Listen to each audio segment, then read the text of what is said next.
O chamado de Balaão. Os campos de Moabe estavam em alvoroço. O povo de Israel, grande e numeroso, acampava nas proximidades, causando temor no coração do rei Balac. Ele havia testemunhado como os israelitas, guiados por seu Deus, derrotaram os amorreus e conquistaram territórios. Temendo que Moabe também fosse destruído, Balac decidiu buscar ajuda espiritual para conter o avanço de Israel. Ele enviou mensageiros com ricos presentes até Balaão, um homem conhecido por suas habilidades espirituais.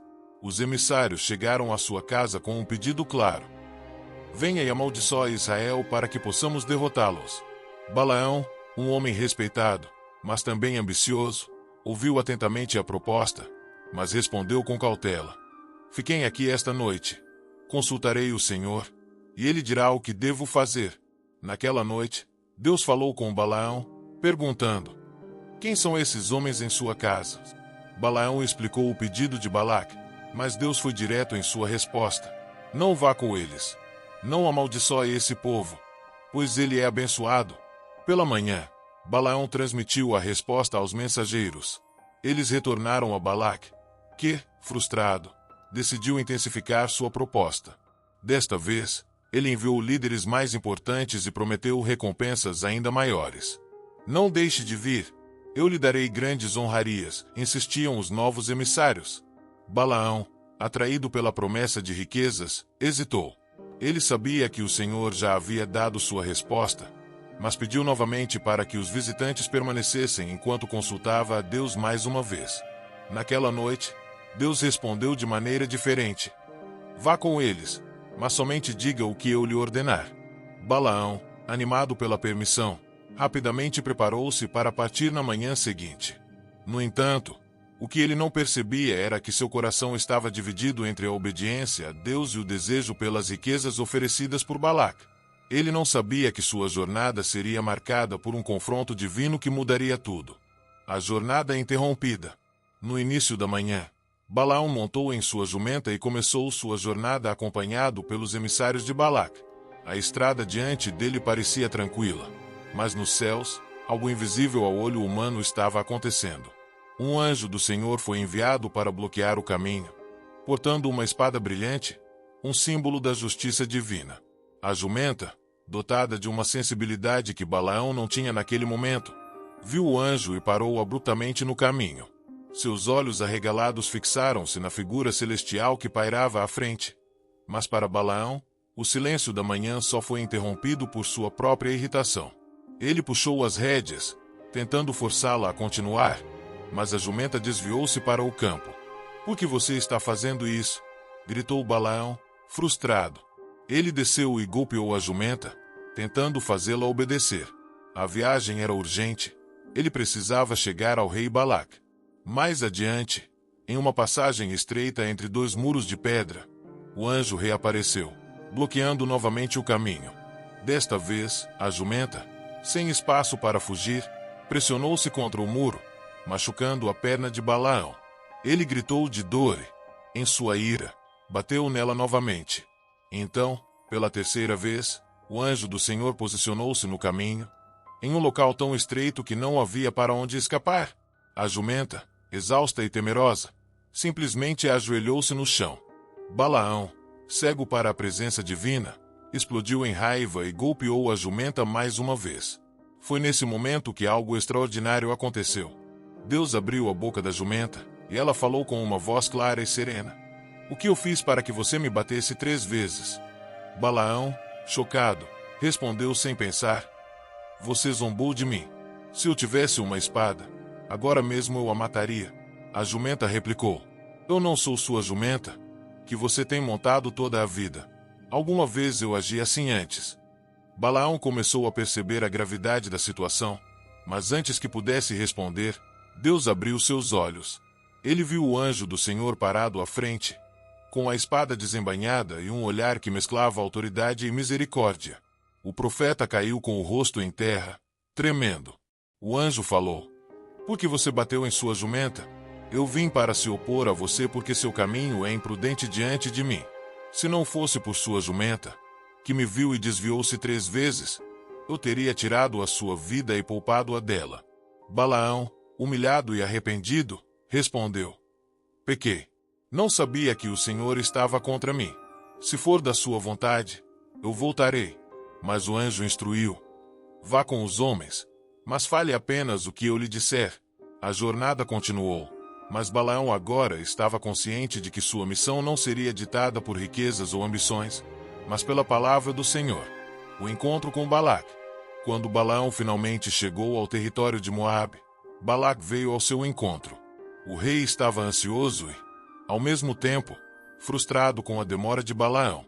Ele o conduziu até uma colina que dava vista para o acampamento de Israel, uma vasta multidão que parecia um oceano de tendas espalhadas pelo vale.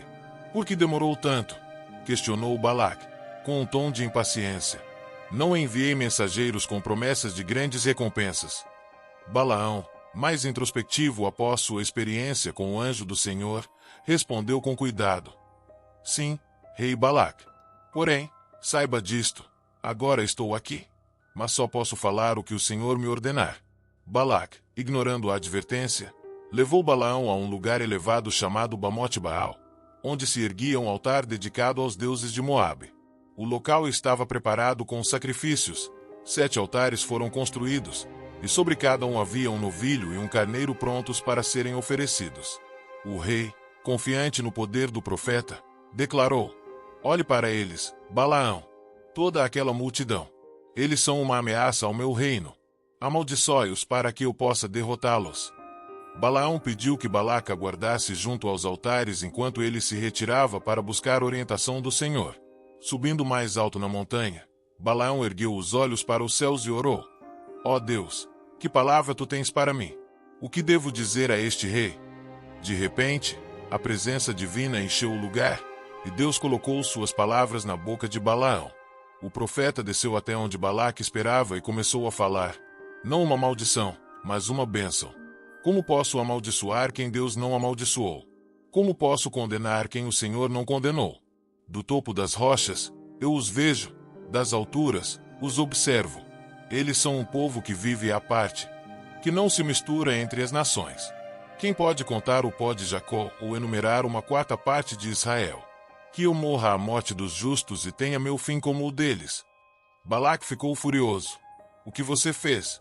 Eu trouxe você para amaldiçoar meus inimigos, mas você os abençoou. Balaão respondeu com firmeza: Eu só posso dizer o que o Senhor colocou em minha boca. A persistência de Balaque. Balaque, insatisfeito com a resposta de Balaão, recusava-se a desistir. Determinado a conseguir a maldição sobre Israel, levou Balaão a outro lugar, chamado Campo de Zofim, no topo do Monte Pisga. De lá, outra porção do acampamento de Israel era visível, e Balaque acreditava que uma mudança de perspectiva talvez convencesse Balaão a proferir a maldição. Mais uma vez, Balaque preparou 7 altares, oferecendo sobre eles 7 novilhos e 7 carneiros. A atmosfera estava tensa. O brilho das chamas iluminava os rostos ansiosos de Balaque e seus servos. Ele olhou para Balaão com expectativa, mas o profeta estava sereno, já compreendendo a soberania de Deus sobre aquela situação. Balaão pediu novamente que Balaque permanecesse junto aos sacrifícios enquanto ele se afastava para buscar a palavra do Senhor. Subindo ao topo do monte, Balaão abriu seu coração em oração. Senhor, mais uma vez este rei me chama para amaldiçoar o teu povo. O que devo falar agora? Deus respondeu a Balaão, colocando em sua boca outra mensagem de bênção. Quando Balaão retornou ao campo, o olhar de Balaque era de esperança renovada, mas isso durou apenas até Balaão começar a falar. Levante-se, Balaque, e ouça. Preste atenção às minhas palavras. Deus não é homem, para que minta, nem filho do homem, para que se arrependa. Acaso ele fala e deixa de agir? Promete e não cumpre? Eu recebi uma ordem de abençoar, ele abençoou, e não posso mudar isso. Balaque ficou furioso, batendo palmas de frustração. Se não pode amaldiçoá-los, pelo menos não os abençoe, exclamou ele. Mas Balaão respondeu com calma: Não disse tudo o que o Senhor ordenar, isso eu falarei. Apesar de sua irritação crescente, Balaque ainda não desistiu. Ele conduziu Balaão a outro local, o topo do Monte Peor, de onde era possível ver toda a extensão do acampamento israelita. Ali, Mais 7 altares foram erigidos, com novos sacrifícios oferecidos. Enquanto o fogo dos sacrifícios subia aos céus, o coração de Balaque ardia em expectativa, mas Balaão já sabia que a vontade de Deus não mudaria. A determinação divina. No topo do Monte Peor, a atmosfera estava carregada de expectativa. Balaque estava exausto, mas sua determinação não havia diminuído.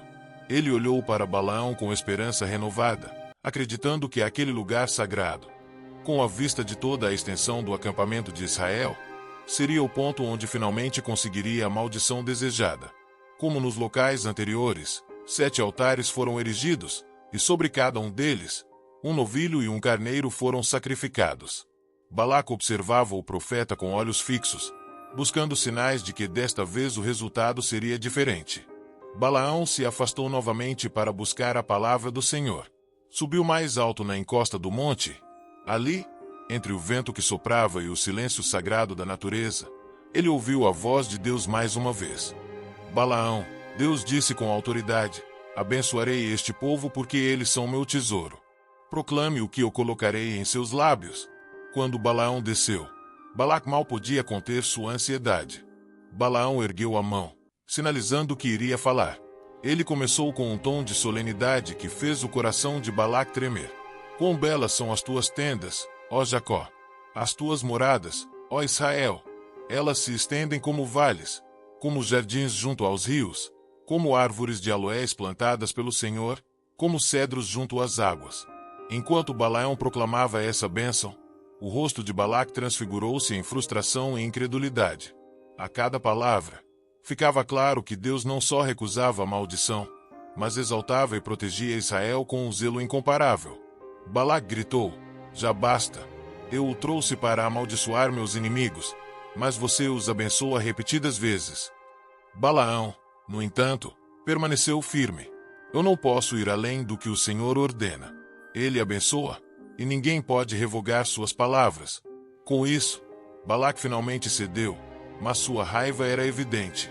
Ele rejeitou Balaão, despedindo-o sem honra. Mas Balaão, ao invés de lamentar, reconheceu que tinha cumprido a vontade de Deus. Na descida do monte, Balaão contemplou os horizontes. Ele sabia que testemunhara mais uma vez a soberania de Deus, e que ninguém poderia deter seu plano para abençoar o povo escolhido.